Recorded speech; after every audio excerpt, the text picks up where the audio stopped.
درویش تھے دلی کے، بہت سارے لوگ مرید تھے، ایک بڑا خدمت گزار مرید تھا، مزدوری کرتا تھا، غریب تھا، تو 6 بیٹیاں تھیں اس کی۔ حضرت صاحب کے پاس روز آ کے کہتا حضور بچیوں کے لیے دعا کرے، اللہ کوئی اسباب پیدا کر دے، ایک بچی کی شادی کا خرچہ 1000 دینار ہے اور میں غریب ہوں۔ حضرت صاحب دعا کر دیتے۔ خانقاہ شریف کے تھوڑے ہی فاصلے پر حضرت جہاں بیٹھ کے مریدوں کی تربیت کرتے تھے، اس سے تھوڑا ہی فاصلے پر نا ایک عیسائی رہتا تھا، بڑا مالدار تھا، بڑی سارے اونٹ، گائیں، بھیڑ، بکریاں رکھی ہوئی تھی، اور حضرت شرف الدین رحمت اللہ علیہ کی بڑی مخالفت کرتا تھا۔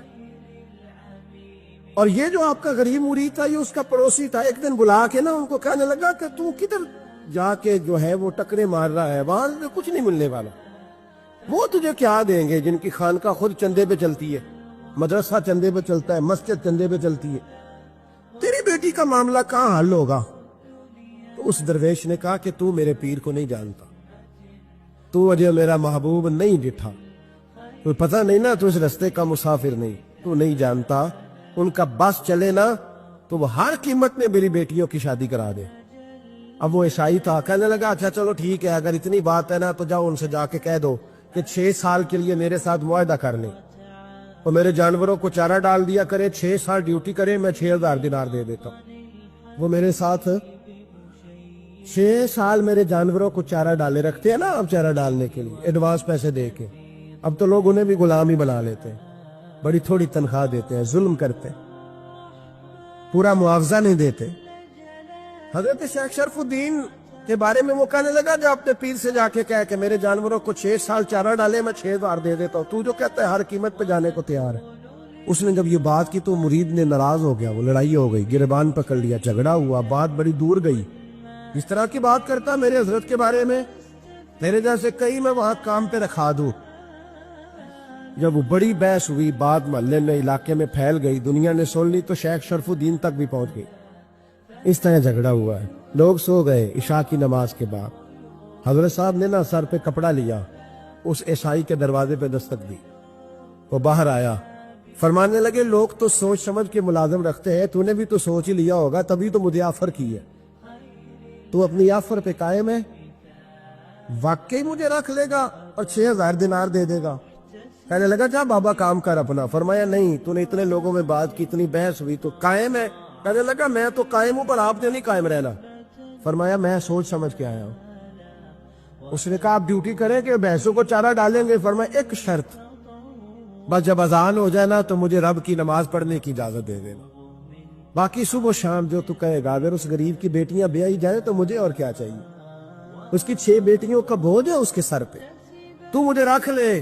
اللہ اکبر۔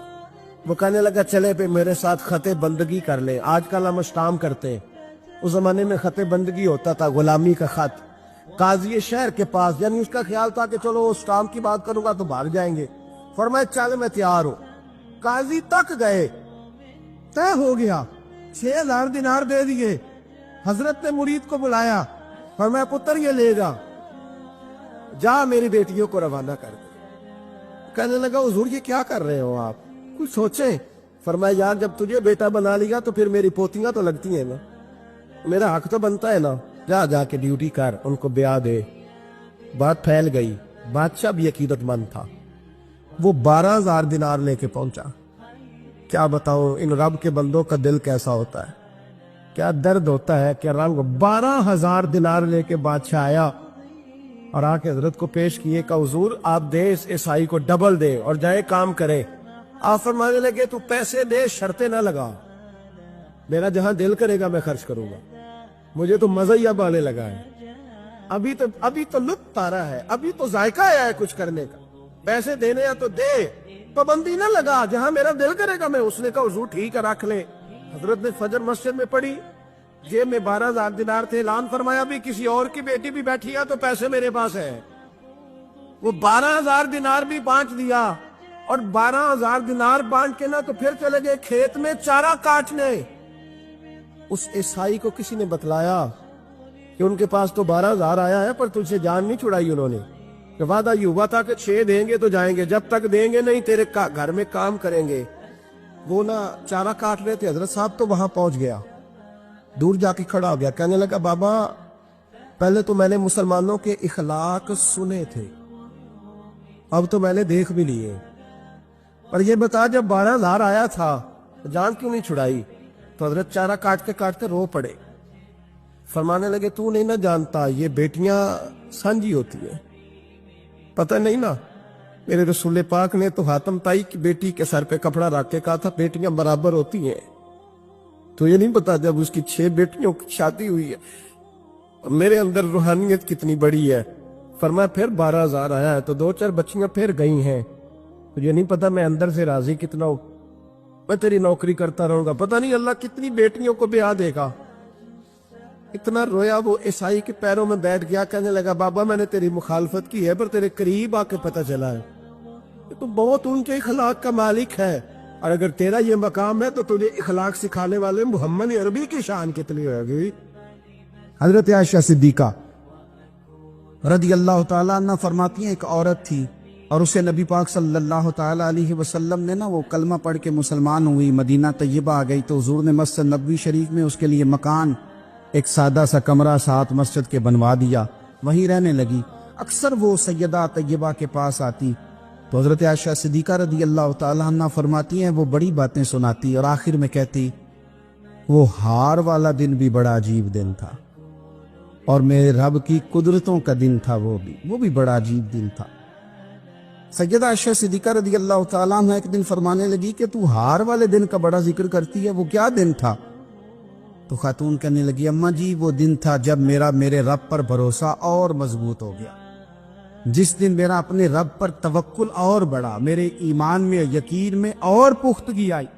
کہنے لگی میں ایک گھر کی کنیز تھی، نوکرانی تھی، اس گھر میں ایک بچی تھی جس کے پاس سونے چاندی ہیرے جواہرات کا ہار تھا۔ اس زمانے میں نا چمڑے کے اوپر لوگ ہیرے جواہرات لگاتے تھے، کئی دفعہ سرخ رنگ کے چمڑے پہ لگائے جاتے تھے، وہ بچی پہنتی تھی تو کہتی ہیں وہ بچی کے اس نے اتار کے رکھا یا اس سے گرا وہ ہار تو چیل اسے اٹھا کے لے گئی گوشت سمجھ کے اور میرے سامنے اٹھا کے لے گئی۔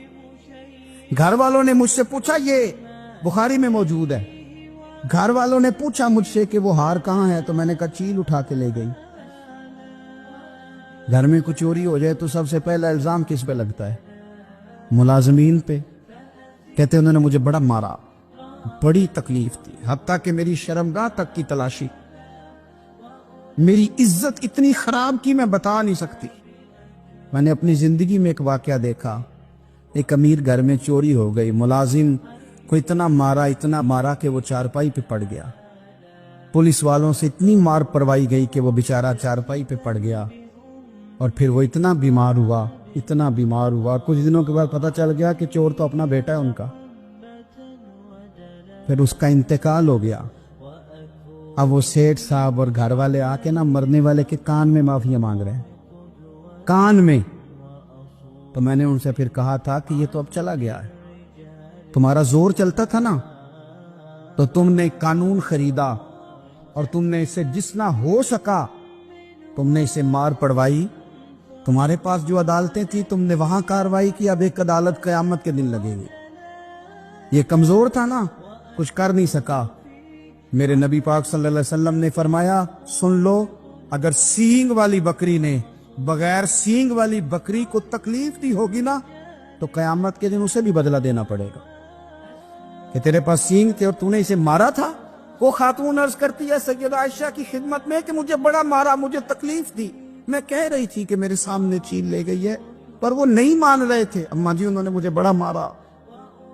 حضرت عائشہ صدیقہ کہتی ہیں پھر کیا ہوا؟ کہنے لگی اماں جی جب کوئی میرا مددگار نہ رہا، مجھے تکلیف دے رہے تھے، رسوا کر رہے تھے، تو میں نے اپنے رب سے مدد چاہی، میرے رب کی طرف میں نے توجہ کی، میں نے کہا مالک اب تو ہی میرا مددگار ہے۔ کہتی ہے وہ مجھے مار رہے تھے تو وہ چیل جو ہار لے گئی تھی وہی لے کے واپس آ گئی، اور ہمارے سروں کے قریب لا کے اس نے جب اس ہار کو پھینکا وہ مجھے چھوڑ کے سائیڈ پہ ہوئے، وہ میری بے گناہی جان گئے، لیکن آپ کو بتاؤں اس دن سے میرا اپنے رب پر یقین اور بڑھ گیا۔ مجھے سمجھ آ گئی کہ جب انسان پورا ٹوٹ جاتا ہے اور جب کوئی چاروں جانب اس کا مددگار نہیں ہوتا تو رب تو ہوتا ہے نا، اللہ تو اس کا مددگار ہوتا ہے نا، وہ تو پھر اپنے اس بندے کی مدد کرتا ہے نا۔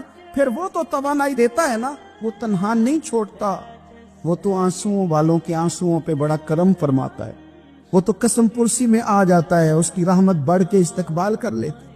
پہ سیدہ عائشہ صدیقہ کہتی ہیں زمانہ سو جاتا اور میرے رسول مصلی بچھا کے کھڑے ہو جاتے، او یار کھیتی باڑی کر کے نہیں، محنت مزدوری کر کے نہیں۔ جناب عائشہ کہتی ہیں میں یہ بھی دیکھتی کہ حضور ایک آیت شروع کرتے تو ساری رات اسی کو پڑھتے، اور میری نظر جاتی تو قدم مبارک پہ ورم آ جاتا۔ یار نماز پڑھ پڑھ کے، اتنی مشقت کر کے، اتنی جد و جہد کر کے ورم آ گیا، یا رسول اللہ اتنی محنت کیوں کرتے ہو؟ فرمایا افلا اکون عبدا شکورا، کیا میں اپنے رب کا شکر گزار بندہ نہ بنوں؟ صحابہ کا ذوق عبادتوں کا، ریاضتوں کا، تلاوتوں کا، طبیعت ہے ان کی، وہ ایک دوسرے کو، حضرت مولا علی شیر خدا کرم اللہ تعالی وجہہ الکریم کے زمانے میں روم کے بادشاہ نے کہا یار یہ مسلمانوں کا پتہ تو کرو، یہ آخر کیوں اتنے زیادہ مجاہد ہیں؟ اس زمانے میں جاسوس بھیجنے کا مزاج تھا، اب تو جاسوس پکڑا جاتا ہے، اب تو جاسوس، اور جاسوسی کا شوق ویسے آج بھی ہے۔ عرض کروں تھوڑی سی بات اس عنوان سے، پتہ کیا ہمارا مسئلہ ہے؟ ہم جہاں جاتے ہیں نا وہاں تھوڑی خوشبو سونگنے کی کوشش کرتے ہیں، وہ کیا ہے تو یہ کیا ہے تو ادھر کیا ہے تو تھوڑا سا۔ نبی پاک علیہ السلام نے فرمایا جاسوسی نہ کرنا ورنہ تم بندوں کو خراب کر دو گے، اور فرمایا اس طرح نہ ہو کہ تم کسی کے آپ کھول نہ نکلو تو تمہارے پہلے کھول جائیں۔ یہ جو ذوق ہے نا یہ ختم کریں، چھوڑیں، مطلب آپ کس چکر میں پڑے ہوئے ہیں؟ اتنی زیادہ توجہ کرنے کی کیا ضرورت؟ میں کام سے کام رکھیں، اس میں بندہ تھوڑا سا نا آسان رہتا ہے۔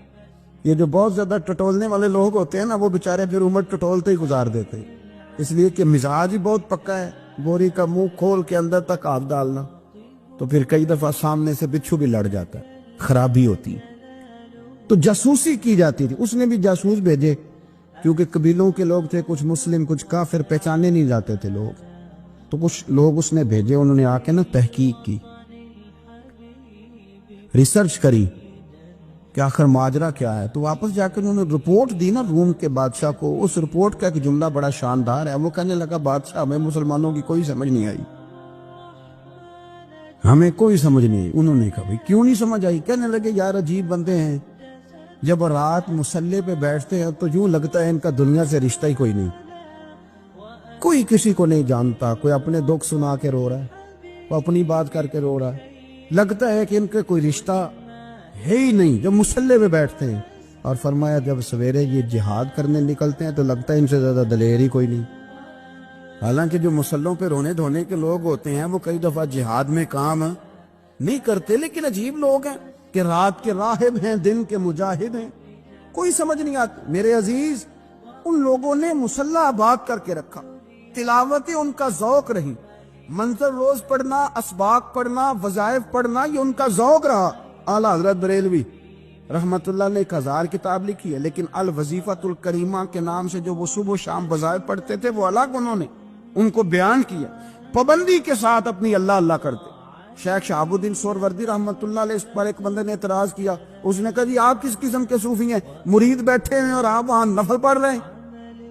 کوئی بڑا مسئلہ ہوتا ہے نا، جو بندہ ملنے آتا ہے وہ اپنے ٹائم کے حساب سے آتا ہے، اور اس کا یہ بھی خیال ہوتا ہے کہ پیر صاحب جو ہیں وہ چونکہ درویش ہیں تو نہ انہیں روٹی کھانی چاہیے نہ سونا چاہیے، چونکہ وہ درویش ہیں، اور ہم چونکہ درویشوں کے ماننے والے ہیں لہذا ہمارا یہ طریقہ ہونا چاہیے کہ جیسے ہم کہیں درویش ویسے ہی کر جائے۔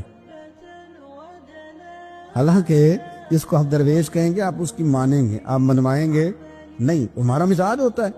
شیخ شہاب الدین پر لوگوں نے اعتراض کی، حضور لوگ ملنے آئے ہیں، زیارت کرنے آئے ہیں، بندے دعا کرانے آئے ہیں، اللہ اللہ کرانے آئے، اور آپ نفل پڑھ رہے ہیں، کیا جملہ ہے، کیا حسن ہے، کیا خوبصورتی ہے۔ فرمانے لگے رب رسول سے مانگنے کے لیے مصلی بچھایا ہے، اگر وہاں سے مانگوں گا نہیں تو تمہیں دوں گا کیا؟ پہلے مجھے کچھ لے تو لینے دو، اگر میرے پلے کچھ ہے ہوگی تو آگے دوں گا نا، تو میں مانگنے گیا تھا کہ یا اللہ دے تیرے بندے لینے آئے دے، تو میں کچھ لوں گا تو آگے دوں گا نا۔